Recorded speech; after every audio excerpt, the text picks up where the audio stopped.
Where have all the good men gone? Why do I feel like I'm getting mistreated? Why do I not get what I want in these relationships? Why do things start off good, but they end terribly? Think about this, ladies.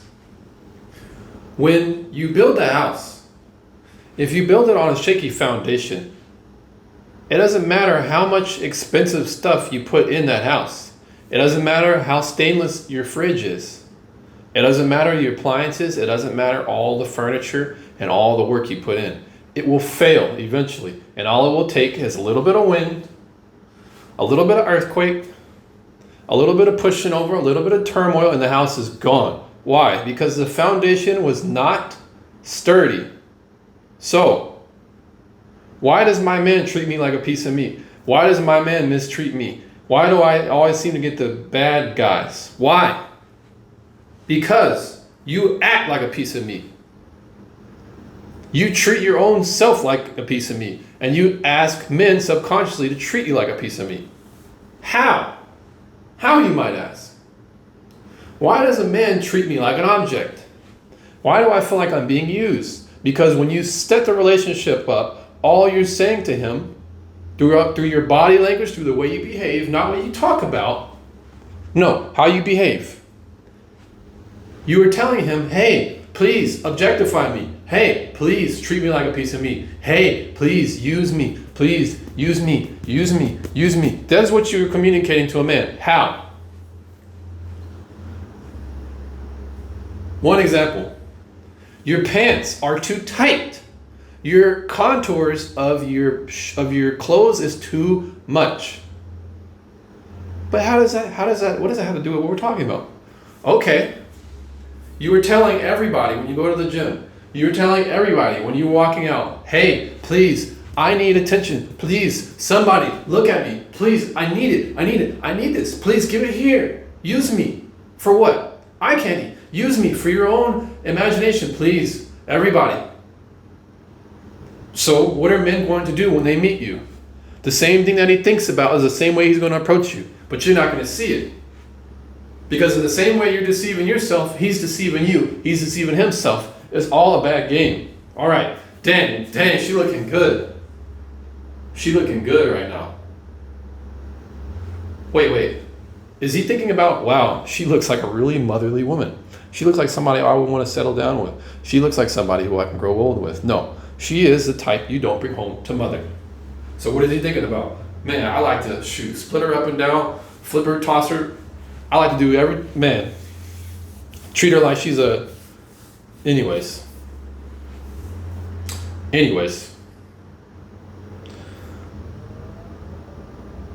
You are beckoning the worst men. But more importantly, even if a man is good, you are bringing out the worst in a man. You are bringing out his high drive, his libido. You are bringing out his animalistic desires. You want him to use you. That is what you're communicating. Hey, use me. Please just use me. So what will the man do? He will fall in place and he will treat you how you want to be treated, and then until he gets bored of you and he finds the next one. That's just how it is. But everything you built, all of the memories, all the good times, it doesn't mean anything because you set the stage from the beginning on a faulty foundation, which is what? All intercourse, all sexual, all desire, all lust. So when that runs out, he's just going to go find somebody he lusts after somewhere else. He's just going to treat you like you're not really that important. You might have been really important when you're the apple of his third eye, the eye down there. But once that is satisfied and once that's fulfilled and once it can no longer be fulfilled and once it's no longer fulfilling, once it's no longer fun, he wants to go have fun with someone else. So he'll step out on you. Do you get what I'm saying? So the foundation that you built, your house called this relationship. Now, what else? What's deeper than that? The body and the leading with that. The makeup. The fake this, the fake that. Look, I got fake this, I got fake that, I got fake that, I got fake that, I got fake this, I got fake this, all this fakery. You don't want a real man because you're not real yourself. You can't be real with yourself. It's okay to expose the fact that you have some blemishes, that your teeth is a little bit gappy. You floss, but it seems like it ain't really happening. It ain't really getting that way. I mean, true story, by the way. You're doing what you can to improve, but you are not faking it. Do you see me wearing dentures? Do you see me with the fake pecs? You know what I'm saying? Do you see me with the fake? I'm here, no filter. I'm here. You guys can't be like that. You guys believe that your insecurity is empowering. The stupidity alone. The nerve. You guys think that being a sex object and being objectified is empowering. In a way, yes, I guess it is. You get power over that man until you no longer have power over him, and then he wants to go seek another relationship, or he wants to go with a woman who has more power. What? More power of lust, right? More power of desire, animalistic desire. He's just going to go find someone else because you have a time limit. You're not always going to be that attractive. You're going to become unattractive. You're going to get larger. You're going to be sick sometimes. And he's going to be like, I'm not really digging this no more. I mean, there's better girls over there. And then the saga continues. The way you set up relationships is how they will play out. If your foundation is bad, what will happen? It doesn't matter how much hard work you have. It doesn't matter what you put on top of it.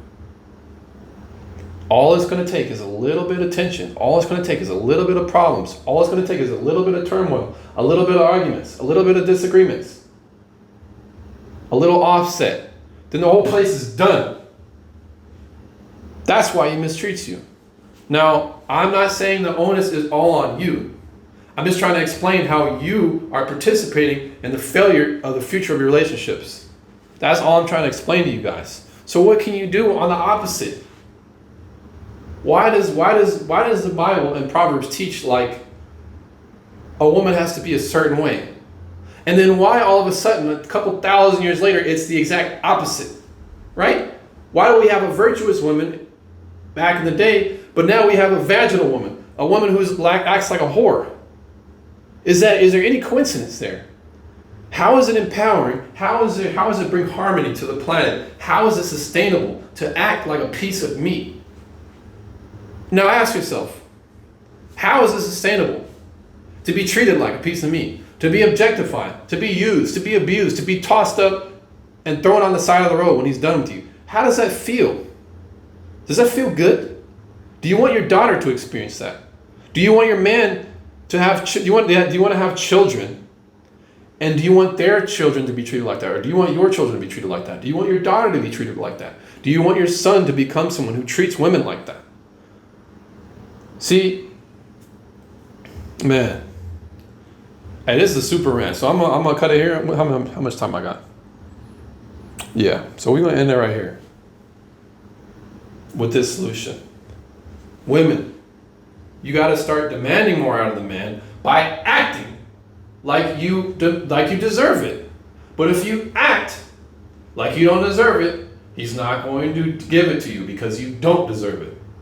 If you act like a harlot, he's going to treat you like a harlot. If you act like a woman of dignity, he's going to treat you with some. Right?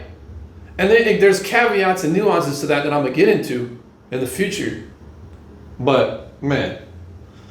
Anyway, share this video.